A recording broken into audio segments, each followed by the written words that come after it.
Өз өміріңді жария қылма. Адамдар сенің әлсіздігіңді білмесе, оны саған қарсы қолдана алмайды.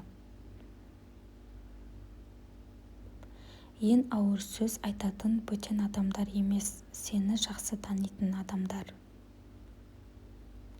Неге олай деп ойлайсыз? Өйткені сен оларға өз қорқыныштарыңды, әлсіздігіңді, сенімсіздігіңді айтып қойғансың. Сен ішіндегіні айтып жеңілдейсің, бірақ бұл жеңілдеу уақытша, ал оның салдары ауыр болуы мүмкін.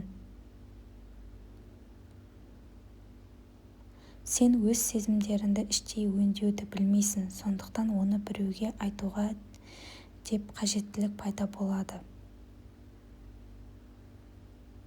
Сондықтан іштегіні бәріне жария қыласың, ал бұл ақпаратты адамдар бір күні саған қарсы қолдануы мүмкін. Шынында әр адам сенімге лайық емес, сені қолдау күткен адам жасырын түрде сенің әлсіздігіңді кейін саған қарсы қолдануы үшін есте сақтап жүруі мүмкін.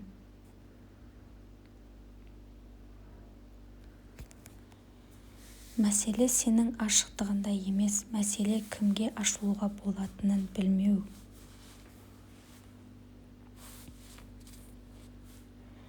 Ішіндегіні бөліспес бұрын өзіне екі сұрақ қой. Бірінші, мен жеңілдегім келе ме, әлде мәселені шешкім келе ме? Екінші, адам өзінің сенімді екеніне дәлелді ме?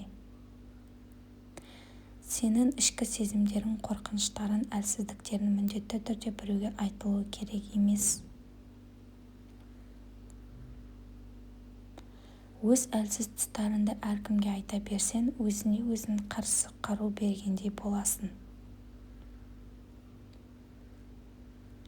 Сен жеңілдеп қалам деп ойлайсың, бірақ шындықта кейбір адамдар сенің әлсіздігіңді көріп, дәл сол жерден соққы жасайды. Адамдар сенің сезімдеріңді түсінбейді, кейбірі қай жерінен ұруға болатынын іздейді. Сондықтан бәріне ашыла беру, өзіңді қорғансыз қалдыру.